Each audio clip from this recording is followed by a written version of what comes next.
Test 1, 2.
Testing, testing.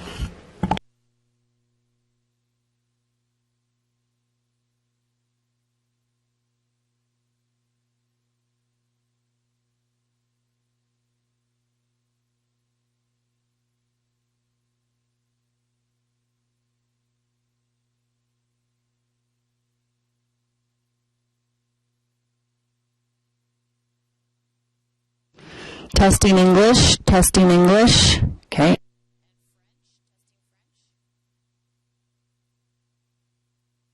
English, English.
Let me just check this out here. Check, check. 1.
Ottawa Public Health.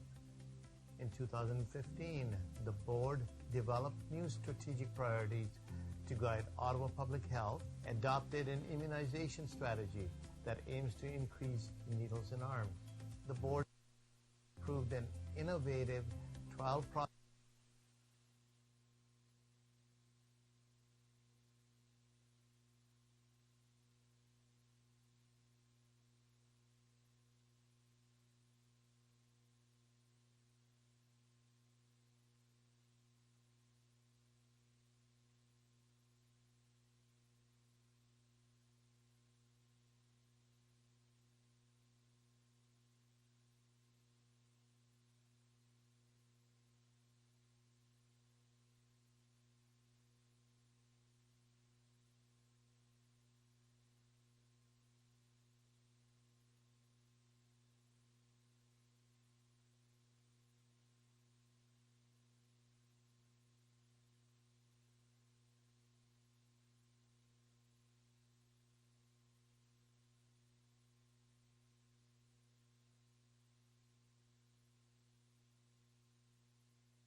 Good morning, ladies and gentlemen. If I could ask members of council to take their seats, and we'll begin the meeting in 1 minute. On va commencer la réunion dans 1 minute.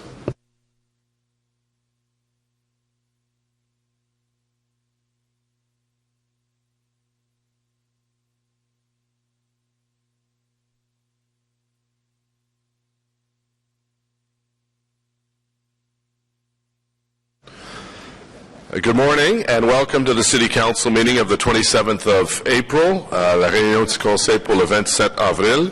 For those who are able to, could you please rise for a moment of reflection and remain standing as we introduce our special guest who will sing the national anthem.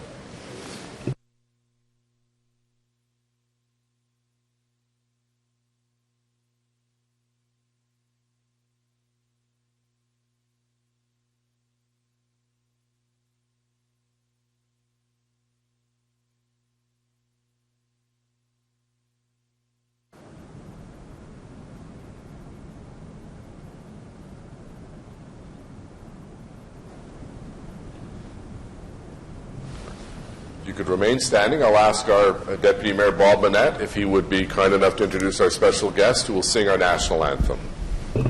Thank you very much, Mr. Mayor, council colleagues, and viewers at home. I am honored this morning to introduce to you an exceptional talent from Orleans. Mr. Mayor, mes collègues de Conseil de Ville. Dear colleagues and all those listening at home, it's an honor for me this morning to share with you an outstanding talent from Orleans. Singer-songwriter who has released 2 albums of original pop rock music. Brant, un chanteur et écrivain, né. He's a composer and a singer and already has 2 albums in his name. Creek, and is always available to help out the community whenever he's asked. Il réside présentement à Cardinal Creek. He lives in Cardinal Creek. He's always available to assist the community when we need him. In winning 3 different international songwriting awards competitions, was a finalist twice, and in the last 3 years. Il a gagné 3 compétitions internationales en tant qu'écrivain et fut finaliste lors de 3 autres occasions. With several singles gaining airplay on commercial pop Christian radio in Canada, as well as selected countries across the world, he will be releasing the much-anticipated new release in April 2017. His latest song, When I'm With You, received a 2015 Gold Pixie Award for Excellence in Music Video. It was also named a semi-finalist in the 2015 UK Songwriting Competition. On top of this, When I'm With You has been selected as one of Ottawa's newest songs, and he will be performing today at the Marion Dore Plaza, where I invite all of you to take part of it. Brant and his band are performing tomorrow night at the Atomic Rooster on Bank Street for a benefit concert. I thought I would put in the plug for Brant. He is always interested in working with the communities across the city and to support musical requests. From Orleans Ward 1, I ask you to join me in welcoming, je vous demande d'accueillir Brant Petwick.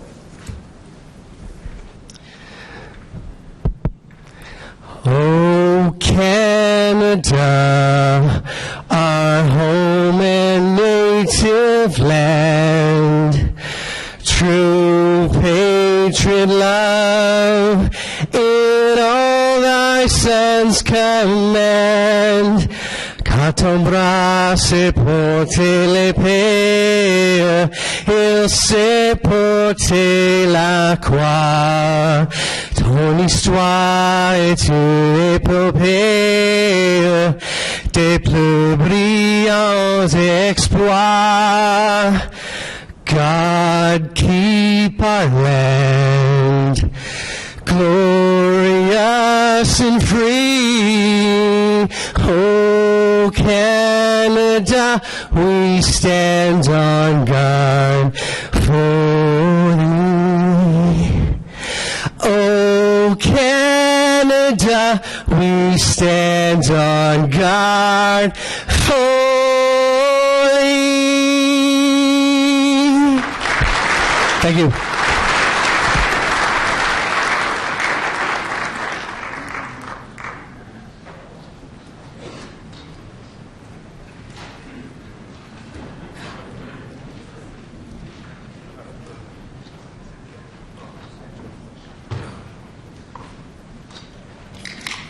Well, thank you very much, Brent. Merci beaucoup, Brent.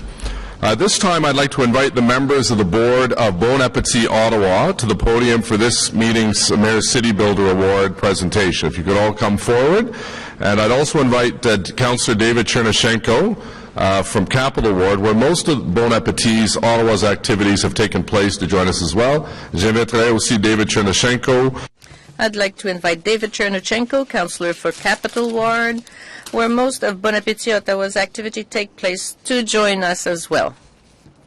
I'd like to recognize Phil Wasserman, familiar face to many of us here at City Hall, the event chair, Fiona Gillifilin, sponsorship and sales, Karen Joint, volunteer coordination, Becky Judges, treasurer, Paul Laguerriere, logistics, Heather Lockwood, food and beverage, Jantine Van Cragen, media, Marcia McAlpin, event coordinator, and Dawn Masters, website and branding.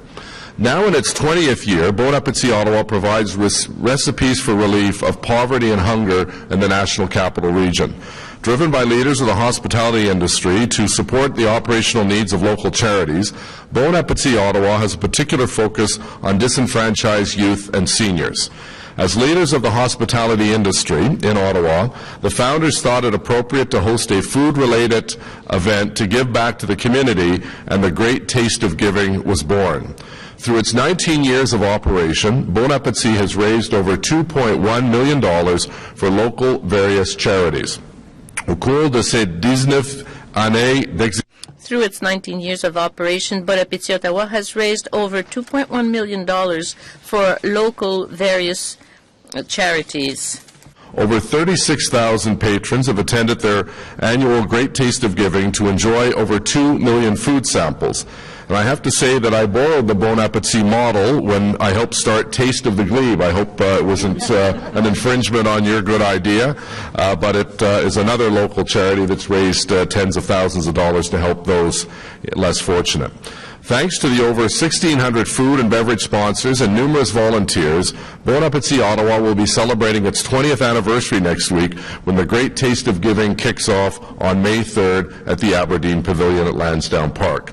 Grâce à ces plus de 1 000 Thanks to the over 1,600 food and beverage sponsors and numerous volunteers, Bon Appetit Ottawa will be celebrating its 20th anniversary next week, when the Great Taste of Giving kicks off on May 3rd.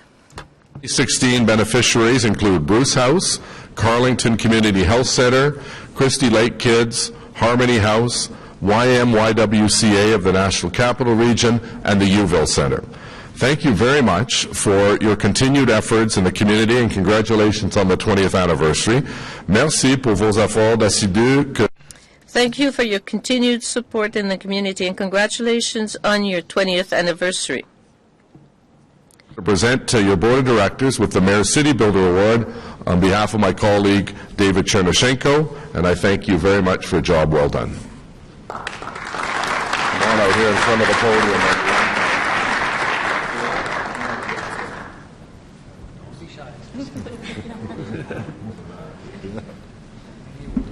Oops. Front.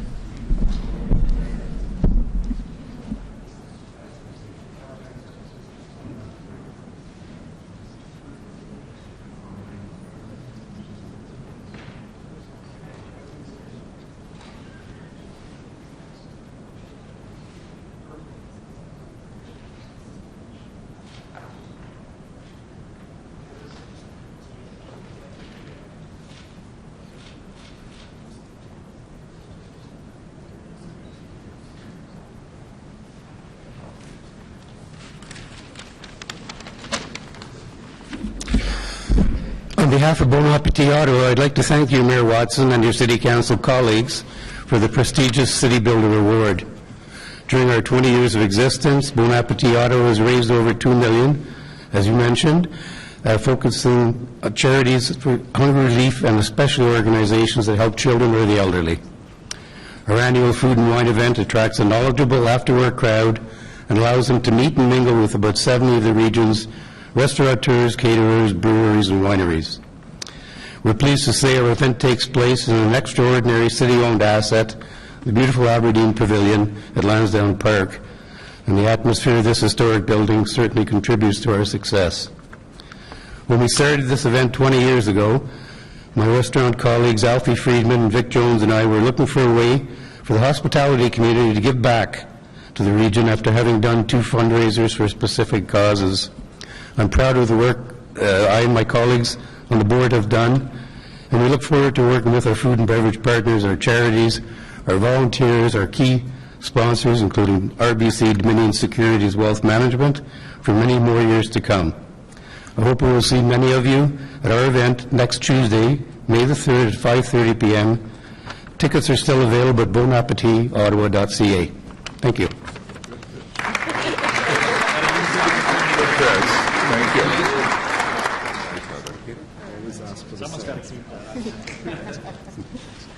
Nice to see you.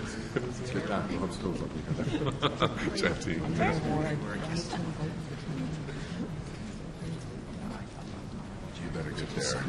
Nice to see you. Good. See you, Fiona. Bye. I'll be there. Thank you. With my appetite. Okay.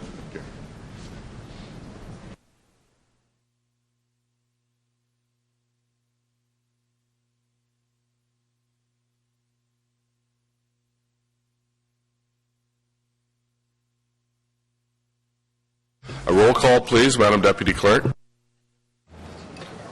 Conseiller Manette. Present. Councillor Middick. Councillor Harder. Here. Councillor Wilkinson. Present. Councillor El-Shantiri. Present. Councillor Caudry. Present. Councillor Taylor. Ici. Councillor Shirelli. Here. Councillor Eglai. Here. Councillor Deans. Here. Councillor Tierney. Present. Conseiller Fleury. Ici. Councillor Nussbaum. Présent. Councillor McKinney. Present. Councillor Leeper. Here. Councillor Brockington. Here. Councillor Chernyshenko. Présent. Conseiller Cloutier. Présent. Conseiller Blais. Présent. Councillor Derouse. Here. Councillor Moffat. Here. Councillor Kakish. Present. Councillor Hubly. Here. Mayor Watson. Ici. Le Codam est Monsieur le Maire. Merci. Confirmation of minutes, adoption de procès verbeux pour le 13 avril 2016. Carried. Declaration of interest, including those originally arising from prior meetings. Déclaration de conflit d'intérêt. Councillor Shirelli.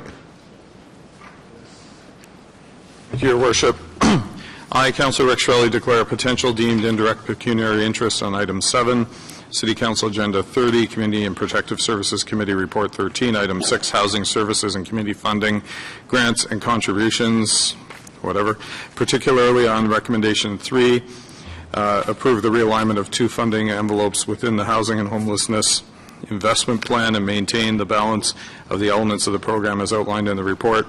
As my daughter is employed in a part-time job with the Shepherds of Good Hope. Okay, thank you. Communications as presented. Regrets. Councillor Middick has sent his regrets for this meeting. Motion to introduce reports. Motion portant présentation de rapport. Councillor Brockington, please. We have been abandoned by our union. Okay, thank you. Thank you, sir. I was hoping our union would be here to ask me to reconsider, but now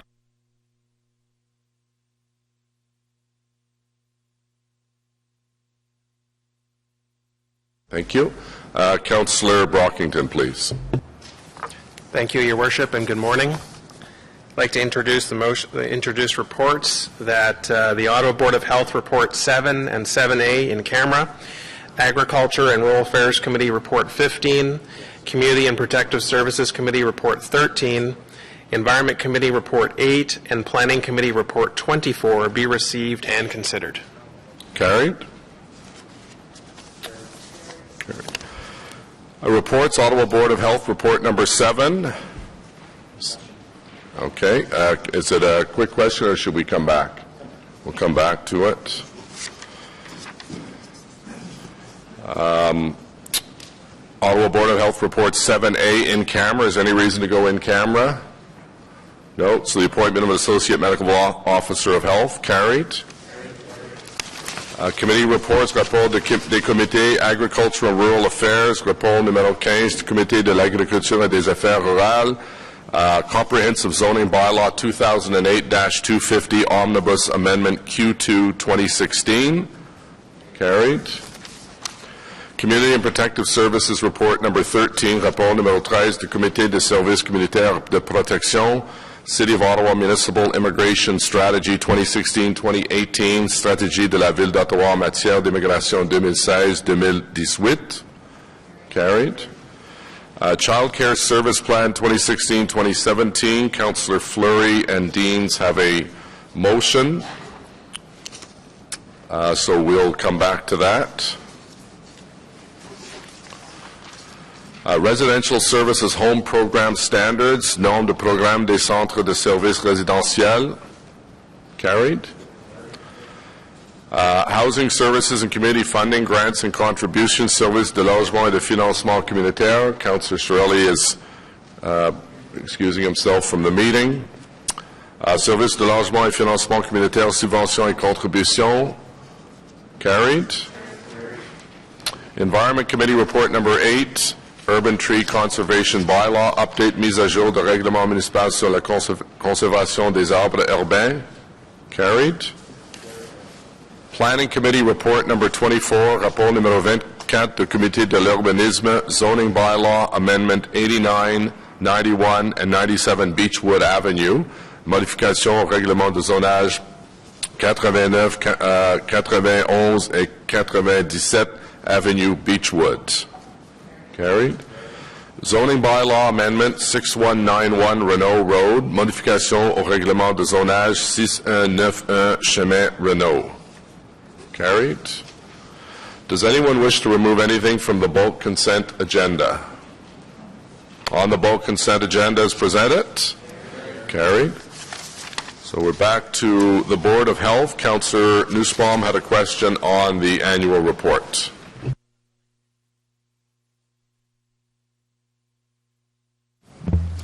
Thank you very much, Mr. Mayor. Yeah, just a question, I don't know if it's to Dr. Levy or to the chair, not sure. I guess one on substance and one on process. On substance, I was interested to, I watched the video, which was very well done. Thank you for that. But there were a number of things that I wanted to ask that weren't available in the video.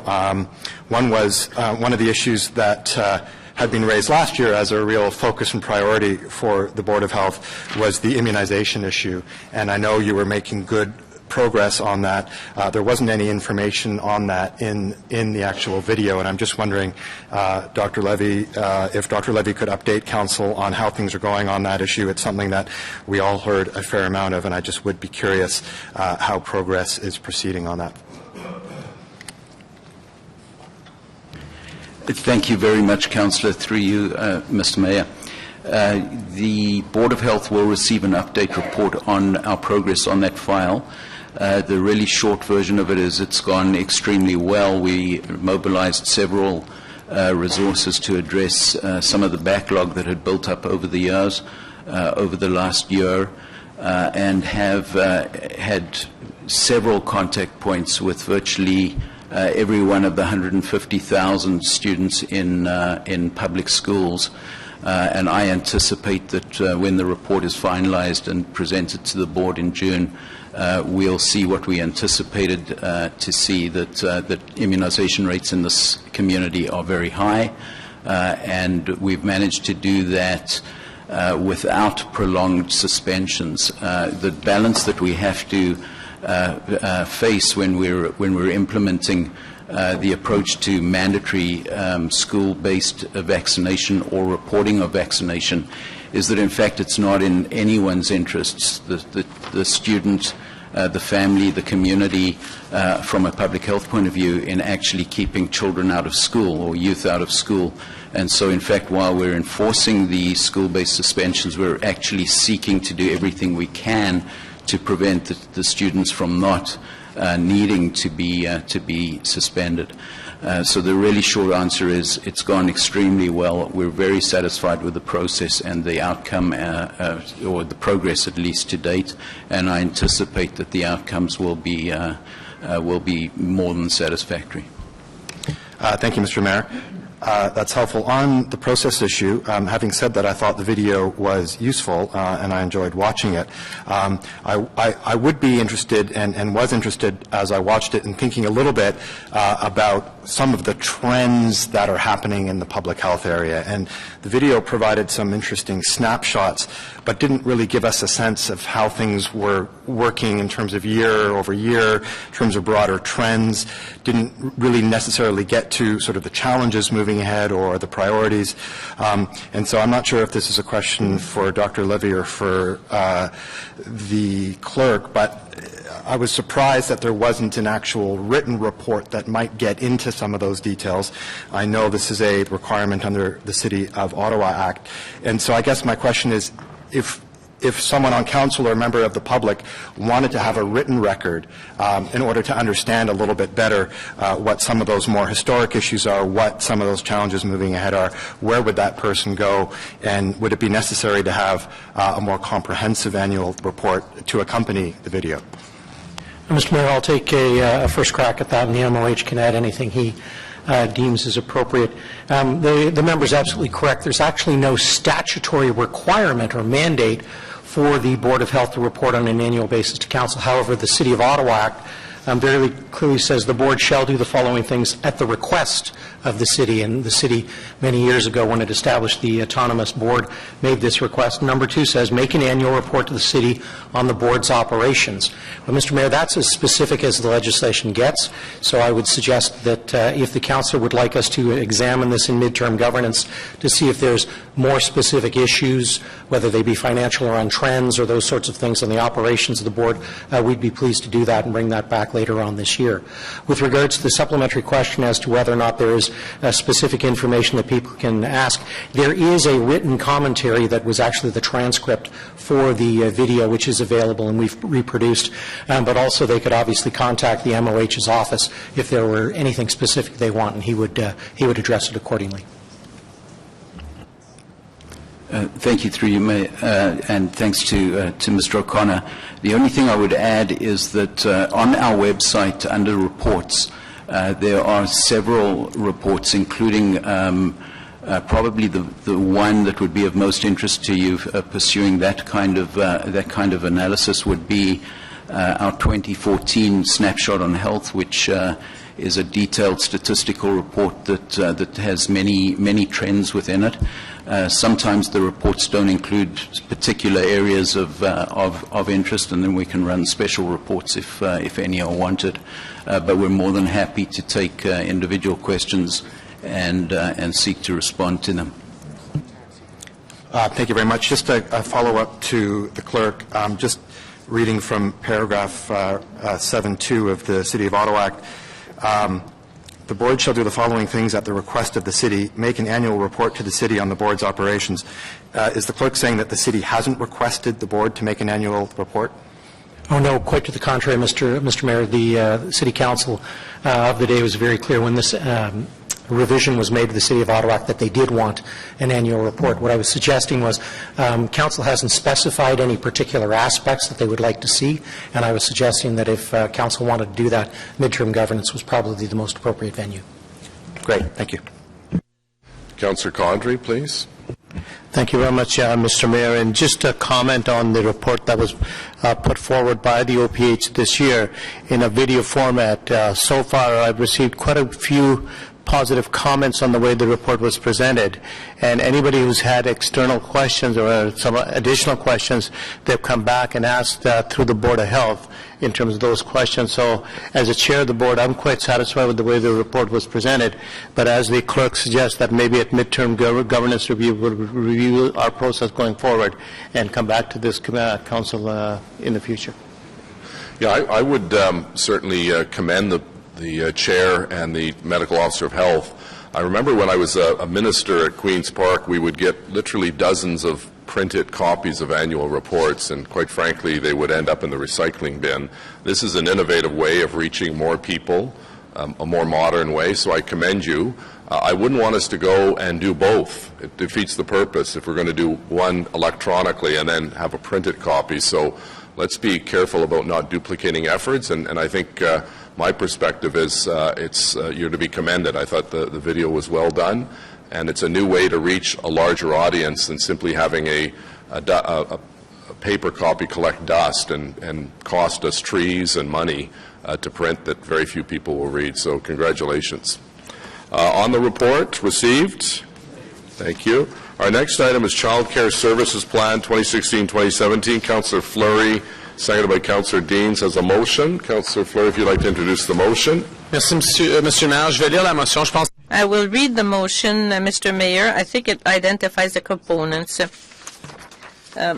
Whereas the Beau Soleil Daycare Center with 49 available child care space located at 333 York Street, also known as the 380 Murray Building of Ottawa Community Housing.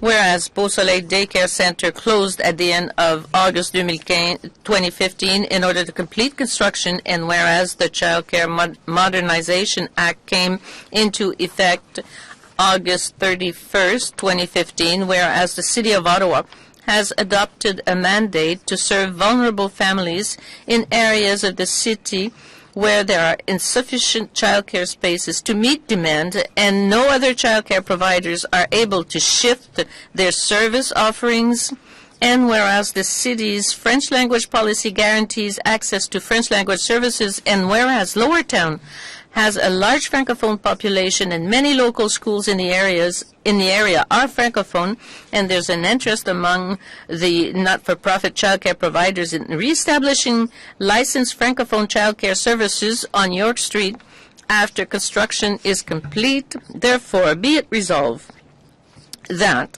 City Council direct I'm sorry, there were amendments made here, but I have it in English here because there were amendments. Council direct the General Manager for Community and Social Services and System Service Manager on behalf of the Province of Ontario to ensure that all required information and funding opportunities be provided to the non-for-profit child care providers with potential interest in reestablishing licensed Francophone child care service in Lower Town.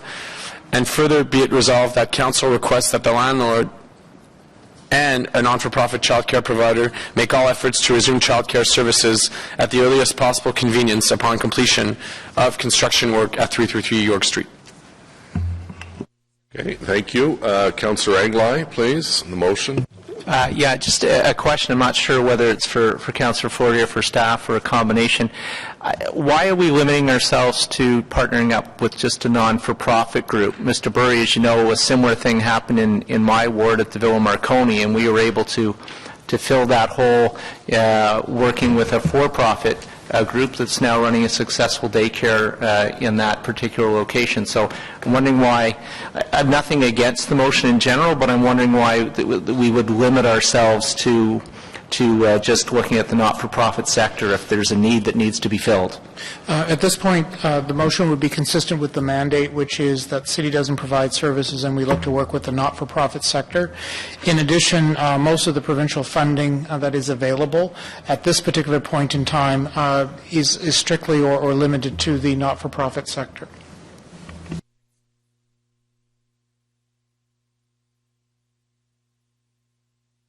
An opportunity to service a need in that part of the town. So I think at the end of the day, if there were no not-for-profits interested and there was a for-profit, that would be a different question. But at this point, since we've had interest expressed specifically from 4 not-for-profits at this point, that we would be looking as our service manager role to work with them around the potential license for that location. So I guess the follow-up question is, if this is reported in the media, which it likely will be, and you get a phone call or Councillor Fleury gets a phone call from a for-profit operation that wants to set up there and offer a Francophone or a bilingual daycare, what's the city's reaction? Are we going to work with them, or are we going to say you have to wait until we see if we've exhausted the not-for-profit options? What we would do is we're going to refer those individuals to the landlord. who makes that property available. And in our role as service manager, we will work with the province of Ontario around the licensing of that particular location. The service providers work directly with the province around a license, and now under the legislation we have a role to review that license as well as ensure that that is a viable location in the longer term, which are new things that have come in under the Act as of January. Okay, thank you. Thanks, Councillor. Councillor Wilkinson, please. Thank you, Mr. Mayor. I have one question on the motion and another general one on the, shall I hold that one or do both together? No, you can do both now, Okay. please. But the first one on, we have a policy, I think, of proportion of English and French. Is that going to be maintained in this, to make sure we have enough? We did that to make sure we had enough francophone spaces, but it was sort of a balancing. That's correct. This would not impact anything that we have with respect to those ratios. Okay.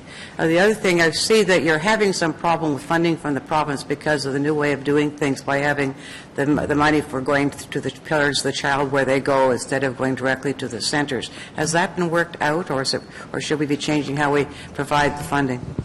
I think the primary issues around funding relate to the entire childcare sector. All agencies, as a result of early learning, are under a certain degree of financial stress at this particular point in time.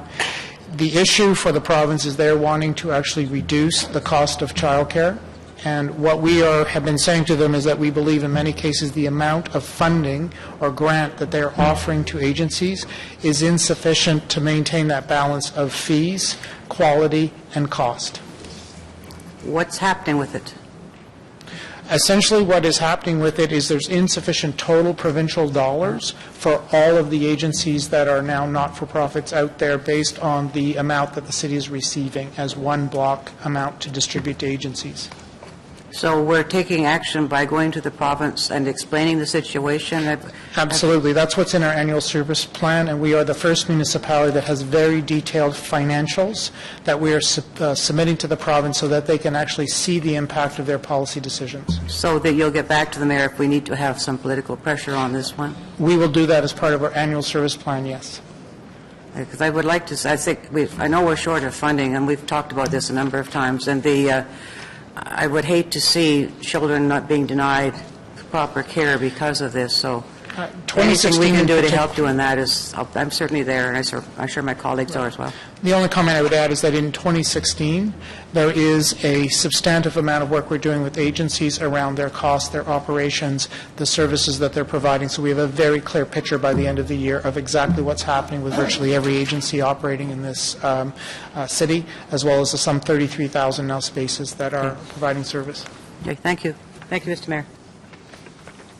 Thanks, Councillor Wilkinson. Councillor Kakish, please. Thank you, Mr. Mayor. I just had a quick question. Based on the discussions that we had at Community and Protective Services, my understanding was that, the options have been exhausted with the province and that door was closed. And what I'm reading in the motion here is that we're sort of reopening that. So correct me on that if I'm wrong. But then also, can you explain a bit about the historical context, specifically with Beausoleil and some of the context in that perspective specifically, because it seems like from what I heard from you at Community and Protective Services, we've already explored those options and we came to a dead end. So are we just reopening that discussion again with the province, or if you can elaborate on that for me, please? I'm not sure quite I understand the question and the relationship to what we discussed at committee. With respect to this, I think looking forward, once there has been a suspension at a location due to major construction, the province has indicated that this will require a new license. So that is one of the new elements for this particular location, is it will require a new license. In addition, it will have to meet the present licensing requirements. What I was discussing earlier is actually what the role of the city is now legislative with respect to childcare. We are now essentially the system service manager, and we act on behalf of the province of Ontario. Previously, we had no direct relationship with determining where services would be offered in the city. That was largely an independent decision. The province has now, as part of that legislation, extended a requirement for the city to participate and assist in reviewing licenses so that locations are not open that indirectly compete with others and inadvertently undermine one program over another. That's really now what the role of the city is with respect to child care and planning what services are offered in which communities. And so what's being asked for in the motion is not something or discussions that have already been had with the province? No. This is something in terms of a location that is available and determining how we would proceed and what we are required to do now as a province to assist in that effort in the expressed interest of the community. My other point, and it was touched upon briefly with Councillor Eglai's comments, is in terms of narrowing this down. So I don't know if that's a friendly amendment where we work with all non-for-profits across the city as opposed to one specific one in Lower Town. This does not, my understanding of the motion is not specific to one not-for-profit. It just indicates that there will be a not-for-profit at the end of the day. Okay, because the way it's worded now, it speaks to a specific one in Lower Town and a specific address here, so that's what I'm reading. I think it's because this one has been shut down temporarily, but there construction at the OCH building. Okay, but if there are similar, are there any other ones in a similar circumstance with the non-for-profit that are going through similar things where we can add into the motion? I think maybe, Dr. Burry, I think the best advice is if there is a similar situation, the best of my knowledge there isn't. This one has extenuating circumstance because it's an OCH building that's gone under a full retrofit and they had to move the daycare out. So if you know of one in your ward that's under those circumstances, then we'd be pleased to deal with it through the same process. Okay. Thank you. That's fair. Okay. Okay, so on the motion is presented by Councillor Fleury, seconded by Councillor Deans. Carried. On the main motion as amended.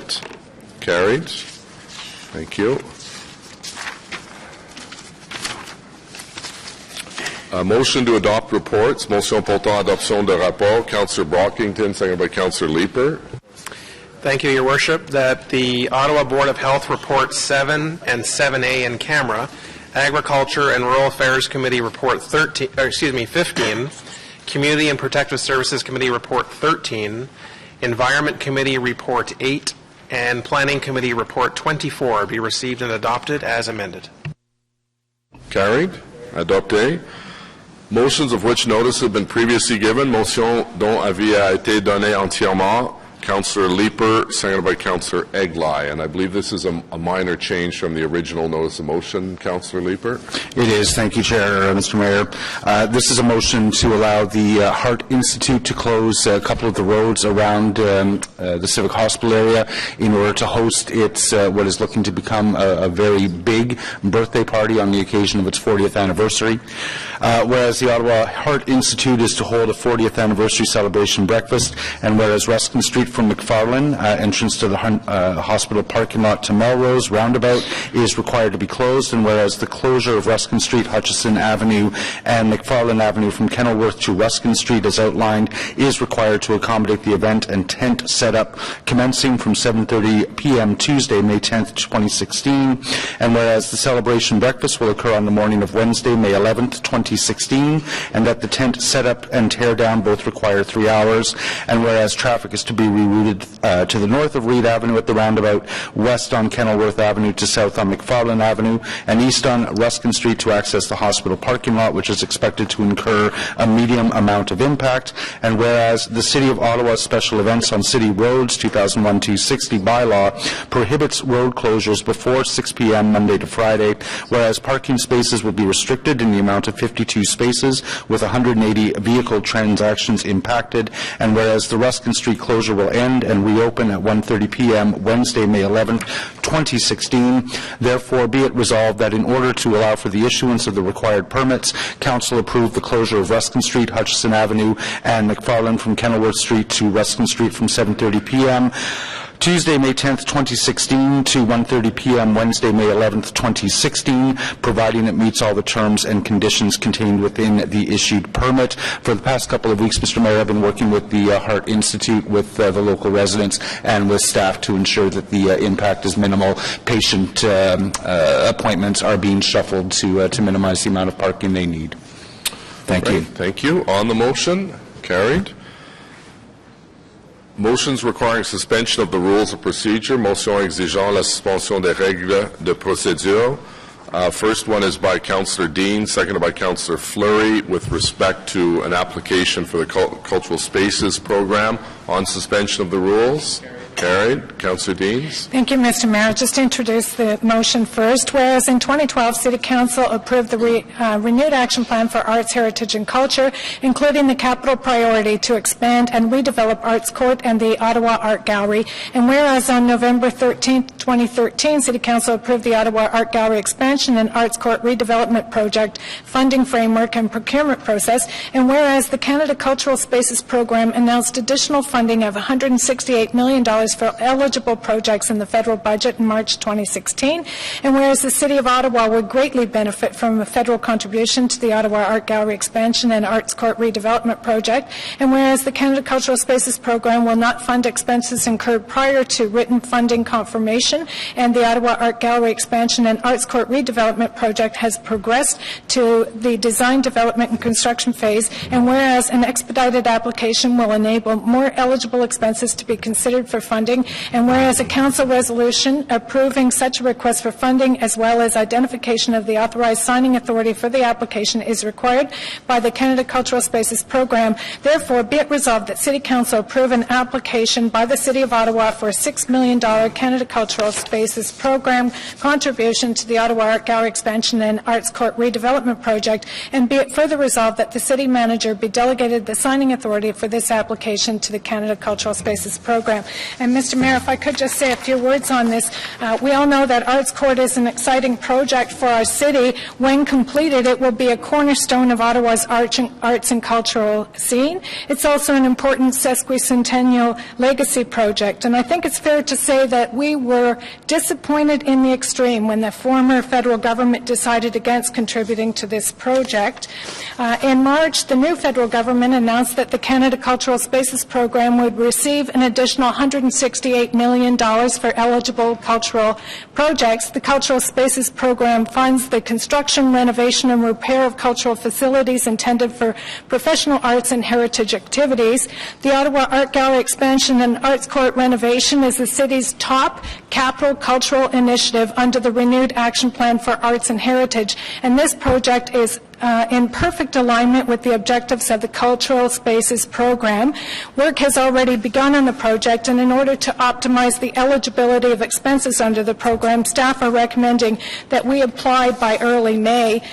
We have calculated the $6 million by going back to the $34.8 million we need to do all the work and deducting the provincial contribution of $6.7 million, the city contribution of $17.6 million, and the fundraising corporate contributions of $4.5 million. That gets us to the $6 million number.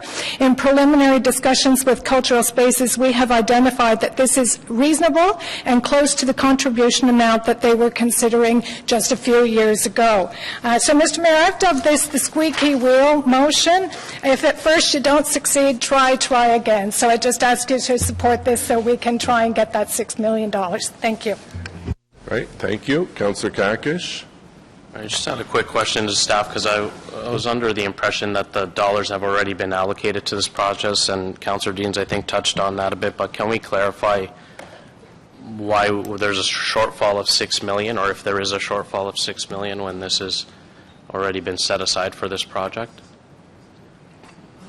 Mr. Mayor, this budget was revised after the decision from the federal government.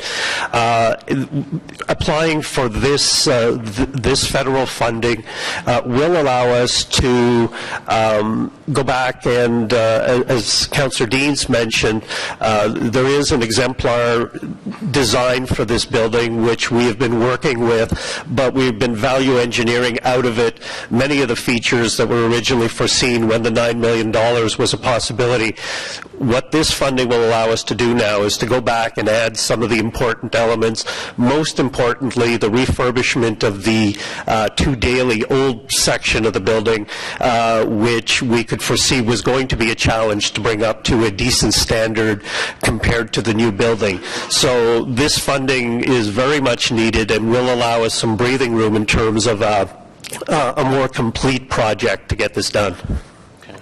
And if we don't get that funding, would this also be eligible perhaps through the federal stimulus funds too, in terms of the social or in terms of the infrastructure pillars that the federal government announced? Mayor, without having seen the specifics of what eligibility might apply, this is the type of project that, of course, because it is capital construction, we would seriously consider applying for it under any program that we might be eligible. The benefit of this one is that it is limited to cultural facilities, and as again, as Councillor Deans mentioned, it really is the type of program that this project is really designed for. Okay, so the $6 million is really to have some nice to haves as opposed to the basic stuff. If we don't get that $6 million, it's not the end of the world for us. The elements of the project that this $6 million could help with are very important to the project. We are, through value engineering process of coming in within budget, having to look at some serious reductions in the project in terms of the scope, the materials that we use, those kinds of things.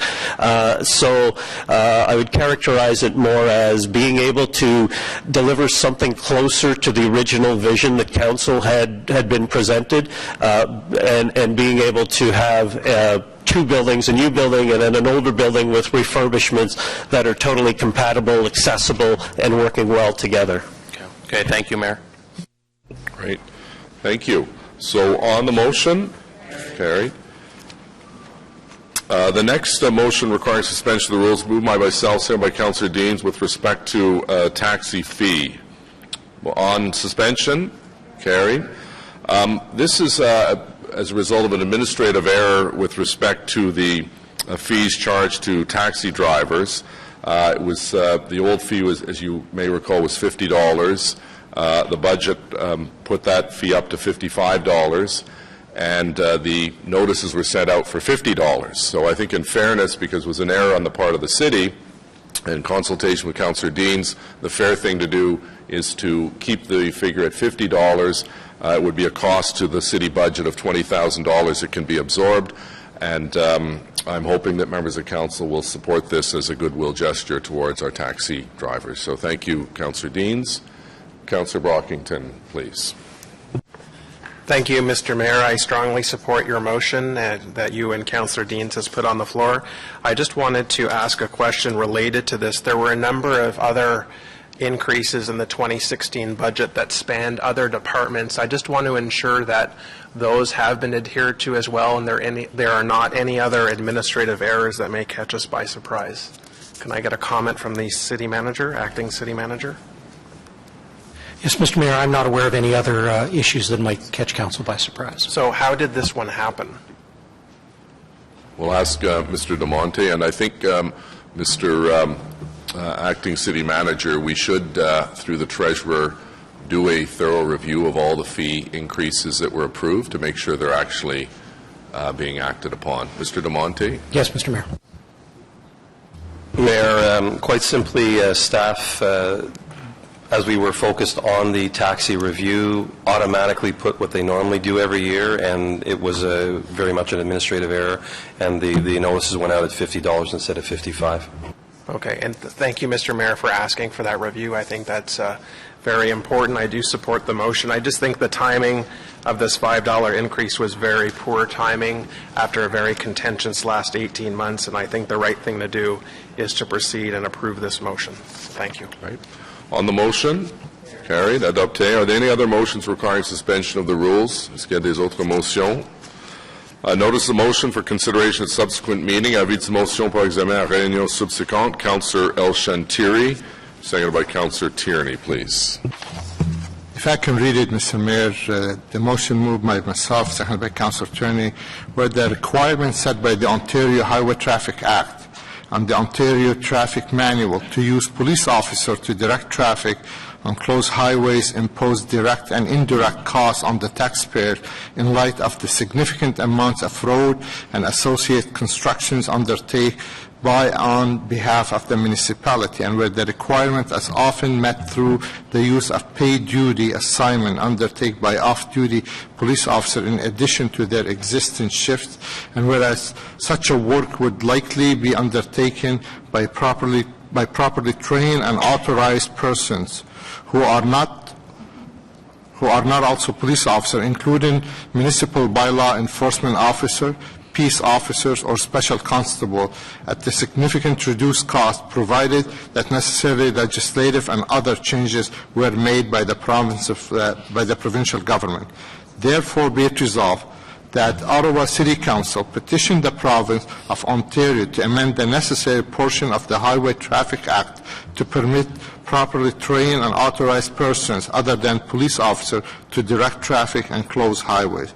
Be it further resolved that Ottawa City Council requests the province of Ontario to amend Ontario Traffic Manual Book 7 temporary conditions so as to remove the requirement that paid duty police officer be used to control traffic within 30 meters of intersection with active signals.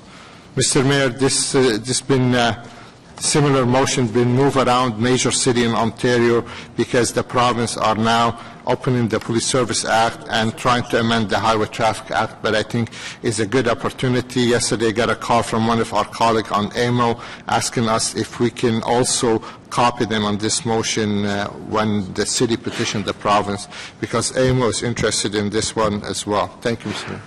So is that a notice of motion? Yeah, notice of motion. Okay, thank you very much. So we'll deal with this at our next meeting. And I'll also make sure I'm meeting with Minister Nvd today, so I'll give him a copy of it as well. Are there any other notices of motion? No. Motion to introduce bylaws. Motion portant présentation de règlement. Councillor Brockington, please. Thank you, Your Worship. That the bylaws listed on the agenda under motions to introduce bylaws, 3 readings, be read and passed. Adopté, carried. Confirmation bylaw, Councillors Brockington and Leeper. Thank you. That the following bylaw be read and passed to confirm the proceedings of the council meeting of the 27th of April, 2016. On the motion, carried. Colleagues, National Day of Mourning is taking place on Thursday, April 28th. And tomorrow from sunrise to sunset, the flags at all City of Ottawa sites will be lowered to half-mast in order to commemorate the National Day of Mourning for persons killed or injured in the workplace. Please take a moment to remember those who have lost their lives due to work-related causes as we continue to work together to prevent workplace death, illnesses, and injuries. The City of Ottawa is committed to providing employees with a physically and psychologically safe and healthy workplace through the city's health and safety policies and procedures and the efforts of the many workplace safety, health, and wellness committees. We strive to provide a secure work environment. Thank you for protecting the health, safety, and wellness of yourself and others at work. On Sunday, May 1st, join me in kicking off North American Occupational Safety and Health Week in Ottawa at the annual Steps for Life 5K walk at City Hall. The event is a fundraiser in support of Threads of Life, an organization that helps more than 2,000 Canadian families who have suffered from a workplace fatality, traumatic life-altering injury, or occupational disease. More information is available on the city's website, and I believe Councillor Taylor is representing me at the National Day of Mourning, which takes place at Vincent Massey Park in the south end of the city. So I encourage members, if they are able to attend, to please do so tomorrow at Vincent Massey Park.